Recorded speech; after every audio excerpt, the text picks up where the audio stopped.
Hello, everyone, and welcome to the first installment of, I came up with a really clever name for this, and then I forgot to write it down, and then I completely forgot. So for right now, I guess I'll just call it a flyby until I remember the clever name that I came up with before.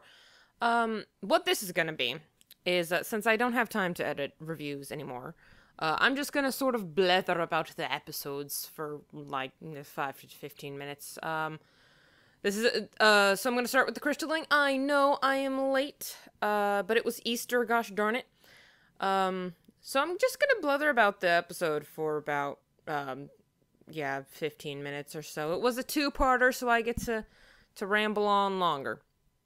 But yeah, this is just my general thoughts about the episode. I'll start actually with the most generic, just yay, nay, or meh. Generally yay, but I'm gonna say I sort of agree. It's probably the weakest season opener that MLP's ever had. And that doesn't make it bad. It's a fine episode. But what's funny is mainly, I was like, if it was an episode in the middle of the season, I would have been like, oh my gosh, that was an amazing episode. But I usually have higher expectations for the season openers and finales, and this met them, but it didn't exceed them, which usually these things do. And it was probably, if I were to do like the best season openers, this might be at the bottom, honestly. Or at least close to it. So, but it wasn't a bad episode. I think, in a weird way, I feel like it suffered a lot from pacing. It had basically three plot lines, and they were all given equal time, which one would think would be a good thing, but in the case of this episode, I feel like the storylines suffered. Some storylines were given too much time, some storylines weren't given enough time. Like, ironically, a lot of people say the opposite. I feel like the whole impending doom, I feel like that actually wasn't given enough time because I didn't care enough. I didn't care. It's like I wasn't given enough time to sort of absorb the scope of the situation. I felt like they were sort of like, oh yeah, and by the way, the world is ending, and that was sort of it was treated with equal gravity to Starlight needs to make friends with Sunburst. By the way, I ship it. It was given the same gravity in the episode, and because of that, it made their friendship seem almost overblown, and the doom of the frozen north, Game of Thrones crap, to be sort of underplayed. So I felt that was where the episode mainly faltered. Where it succeeded in is a lot of places, but my favorite absolute thing about the crystalline, this is my favorite Spike episode. In the sense that this is the best portrayal of Spike ever. Because usually Spike is a very two-sided. He's either too flawed or too perfect. Now, I'm usually okay with him being on the too perfect side. He's wise beyond his years, he's good as a support and calling people on their BS. That's usually where I like him. But it also seems like he's not fallible enough, and a lot of the times and that's when Spike is a support, a character, which he was in this episode. And then when he's the main focus, he's usually super flawed. Like, wait, why can Spike suddenly not do, housework and stuff like that? This was a perfect balance of who I think Spike is as a character. He's a support. He wants to help, but he also has, and what I loved that they portrayed here, is he has just an intrinsic and complete not unfounded, but just absolute trust in Twilight. Just 100%, she's OCD and crazy, and it works. And he was so confident that, well, as long as Twilight's made the list, nothing can go wrong. And I think that is the kind of character Spike is. Like, that's the main flaw I think Spike should have. Overtrust in Twilight. Well, you made a list, that should be good enough, And I also like, by the way, the balance they had with him and the Crystal Empire in his, like, oh yeah, I'm famous here. They didn't overdo it and they didn't underplay it. when Starlight tries to get him to, to appeal to his ego, it works at first, but at some point he's sort of like, all right, that's enough. We need to go back to work. And I like how he even called her on, yeah, I know you were trying to distract me. I know you're using this as a tactic to not face your problems, and I humored you for a little bit, but we need to get back to work. And I love that to death. Let's see. So now I'm just going to sort of go through my notes. I'm assuming, of course, everyone has seen the episode, so no spoiler tag here.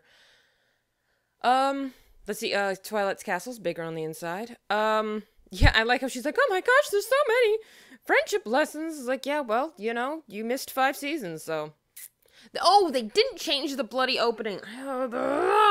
They've never changed the opening since the original, or they barely have. When Twilight, I'll still have to double check this, but I'm pretty sure when Twilight first comes out of the balloon, she's still a unicorn. Y'all need to change that. How hard is it to slap some wings on her? But I digress. The funny thing is, when I heard the title, The Crystalling, I thought it was some sort of like, it was a play on a horror movie like The Shining or something. And then, of course, when I saw it in the context of the episode, I'm like, oh, they mean like a christening. Okay, I get it.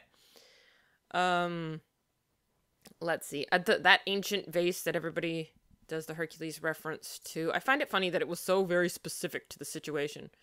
We're just going to assume that the royal couple is an alicorn and a unicorn, and that there is another alicorn that happens to be closely related to these two. How often did that come up in ancient times? And they also have friends with a smooth mane and a curly mane, and, Pegasi. We've got Pegasi in here, and unicorns, despite the fact that the Crystal Empire I know they've shown Pegasi these days, but I liked that the Crystal Empire was all Earth ponies before, so I don't approve that there are some Pegasi. Ironically, says the Pegasi. I know, but still. I feel like Starlight has way too much PTSD with her friend. Is that just me? Like, that the prospect of her meeting her friend gives her that much of a panic attack? That just, what the heck did he do to you? My God. Oh yeah, I liked how in the flashback. Oh, there's another aspect. Sorry, I'm now remembering another aspect I really liked about this episode, because it's not covered enough, I feel, in media. Education, and how education fails. In the sense that, like, book smarts only gets you so far. If you don't have, this is why polytechnic schools are so important. I promote polytechnic schools, but like, if you don't get your hands involved, book smarts only take you so far. You really need to, like, get out there and do it. And if you don't have that experience, if you don't have that hands-on experience, that education won't do you any good.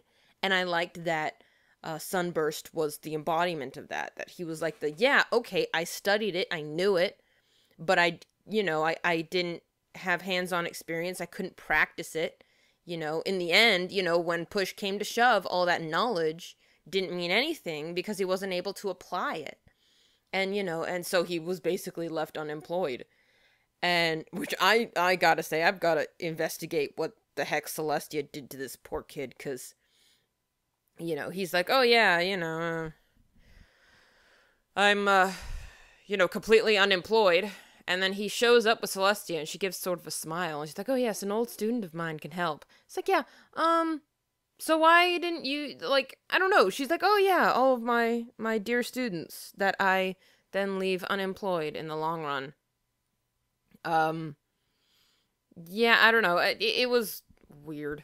But I really like just Sunburst's general, like, okay, I can study. And even in the flashbacks, so the reason why I thought of it right now is because even in the flashback, you saw that he was reading the books. He showed her the material, and then she would instantly master those spells. And only the time when he got his cutie mark was he sort of superior to her.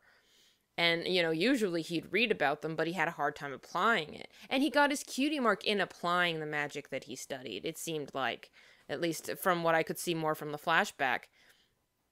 And yet he has a bit. So honestly, he could do with the session from the Cutie Mark Crusaders. But anyway, I like how wizard, by the way, is apparently a profession rather than a qualification. You're a wizard, Sunburst. Yeah, I would have made that reference. Yeah, I was like, I was like, oh, I thought you'd be an important wizard. I'm like, well, aren't no all male unicorns wizards? Okay, I guess wizard is a profession. All right, I can see that. Um, I find it funny, by the way, that Stardust completely confides in Spike, and then immediately later, Twilight's like, "We're gonna go to the Crystal Empire. Isn't that great?" And then she and Spike walk off. I'm like, if I was Spike, I'd be like, actually, Starlight would like to talk to you about something, Twilight. I mean, he shouldn't like speak for her, but he should speak up for her. I just like, actually, she has something, because he like just before that, he was like, well, just tell Twilight how you feel. And then he doesn't help her tell, other than later, he sort of gestures to her. But yeah. I also loved the when he's like, oh, well, we can do it. We could take the checklist. And Starlight is like, Judas. I love that. Okay, the gifts, by the way, were adorable, especially the Apple Family gift. Oh my god. And then Pinky breaks things. I like how Shining Armor being tired, just fatherhood in general is exhausting, and and he's sort of like, he's in denial that he's tired. It's like, dude, there is no new father that is not exhausted when they have a newborn, period. There's one line I really didn't like that Shining Armor says. He's like, oh yeah, I'm sorry, I haven't gotten sleep since the baby was born. Come to think of it, neither has Cadence. Come to think of it? Come to think of it, your wife who just gave birth hasn't slept since then, and come to think of it, that isn't like a huge concern for you? It'd be a huge concern for me. That since she gave birth, and Lord knows how many times, how many hours before she gave birth she was up, she hasn't slept? Like, okay, Shining Armor's exhausted, but Cadence should be dead. Like, holy crap. Come to think of it, my lord.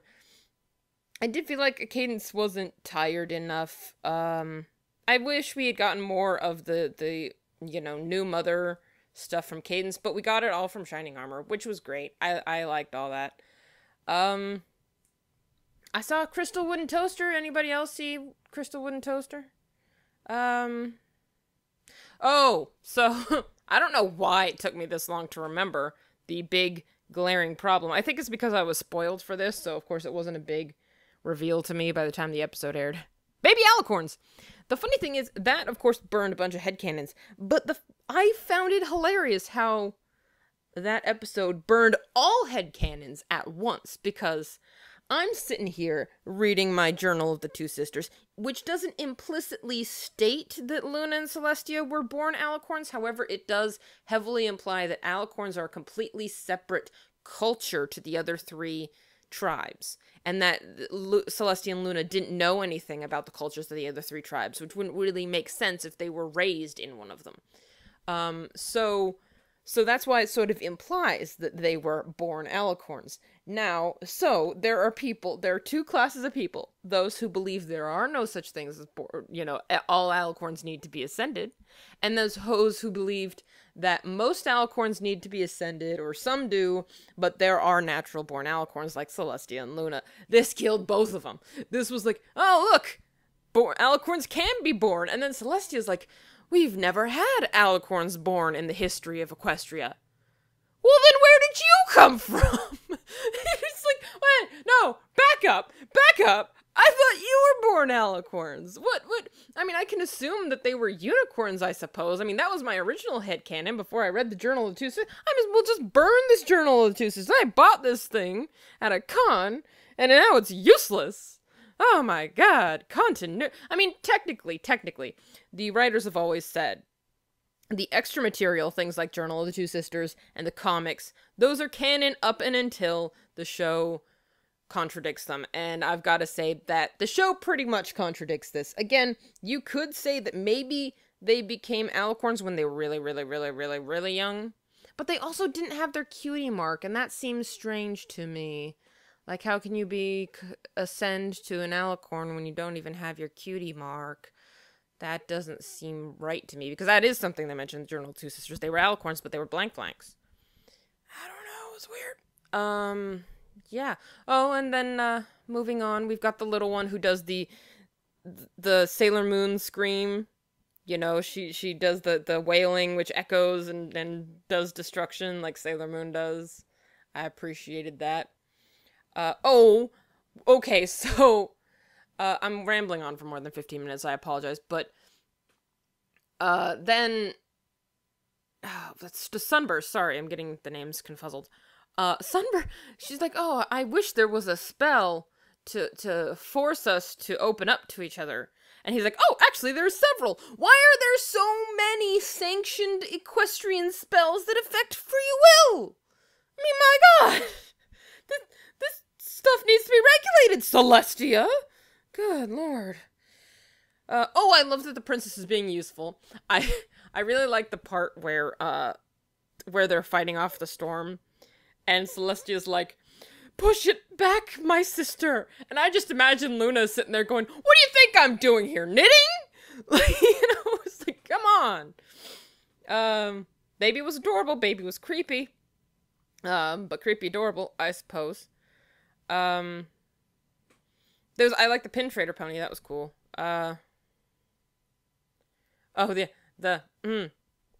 Without this, I don't know what we'd do. I'm sure with everybody, I was like, it's gonna get destroyed in 3, 2, 1, know it. I mean, you may as well have said things can't get any worse. I was like, oh, come on. I found it funny. This is a nitpick, but I found it interesting that, like, when Cadence is like, shining armor, evacuate the people out of the city, while she says that, she takes the baby from him. Wouldn't your baby be, like, your priority to make sure that the baby is safe? Wouldn't you keep it with your husband going to the evacuation party? Why are you keeping the baby in what is about to be, you know, the frozen north? Like, what? Mother fail. Okay, let's see, what else we got here? I'm gonna ramble for a little longer because two-parter and I'm allowed to. Oh yeah, everyone's sort of like, oh, Starlight's her protege. It's the situation, the relationship between Twilight and Starlight. First of all, of course, that they're clones of each other, but also, like, I always got the impression, like, I'm under the impression, I continue to be under the impression that Starlight is more or less in house arrest. Like, that's sort of where I left off at the season finale, that, like, Starlight was too powerful to not be kept in check. And that's sort of where all that, why she's hanging out with Twilight, is just to keep her magic under control. And to keep her, basically she's in probation. Basically. You know, Twilight's her probation officer. That's how I kind of see the situation. But it's like, oh, you're her protege. I'm like, I don't know about that. I love oh, no, he's really good at his job. You should see his house. Man, I wish you should see his house would work on job applications. No, I swear, I'd really good. Look at all this nerd stuff I have in my house. I'd be really good. Of course, Lion King reference inevitable, of course. I love when everybody goes all crystal with the crystal heart, except Celestia and Luna, who look weird, and I don't like it, and what the heck. So the Crystaller, seems to work as a godfather, and yet at the same time, they seem to apply like it's a job. Like, a godparent, sure, I mean, they're involved with the taking care of the baby, but he's like, oh, I'm gonna be too busy being a Crystaller. It's like, well, what does that mean? I mean, you can't be too busy as a godfather to not have another job, you know? It's a bit, I don't know. It was very vague, but yeah, at least he's got something to do. I thought it was funny, and yet I didn't like the conversation between Spike and Twilight. I thought it was hilarious as, like, a meta joke, but it was also pointing out one of the things I didn't like. You know, he's like, well, you know, she's like, oh, my student learned a lesson, and I sort of laid the foundation, but I wasn't there to guide her, or I wasn't there to help her participate. And Spike just goes, Celestia never did any of that crap for you. Why should you do it for your student? And she's like, yeah, you're right. And I'm like, wait a minute. That is an admirable way to teach someone, of sort of like giving them the foundation and let them learn on their own. I get that. But Really? They're encouraging the Trollestia mind state? I don't know about that. Cause there were times when Celestia really should have stepped in and she didn't. I don't know. It's weird. But, yeah, so that's all the notes I have. I think I mentioned what I liked, what I didn't like. You know, I loved Spike. Not a, the pacing was slightly off. I felt just what was given attention was a little off. Yeah, that's about it, really. It was an okay. It was a good episode. It was a season opener. That's sort of how I saw it in general. Did anyone else at the opening, when they mentioned, oh, what does the crystal heart protect them from? I had this image in my head of, like, Starlight finding out about Sombra, and Sombra was gonna come back, and she was gonna, like, go back to her villain ways and help Sombra, but no, we get baby. Basically, to sum it up, this episode was the Crystal Empire, baby cakes, and mending fences all in one. I don't, and so that's kind of the Crystal Empire was one of the weakest bookends. Not really a big fan of baby cakes. It was okay, but I'm not a fan. And of course, mending fences everybody loves, so it all kind of mished together to be sort of passable, I guess. Nothing to rage over, but nothing to, celebrate, really. Except the start of a new season, new life, new beginning for the series. So yeah, that's more or less all I have to say. I will try to get these out weekly. Yes, I know I'm behind. I'm praying for a hiatus to let me catch up, as all reviewers do. I think we're the only members of the fandom that go, oh, for the love of God, please have a hiatus so we can catch up. But yeah, I think we were probably the only section of the fandom that was upset that My Little Pony was coming back so soon. They're like, oh, well, we're coming back in the spring. And we're like, what? I'm not ready! So, right, well, I'll see you all in the upcoming weeks.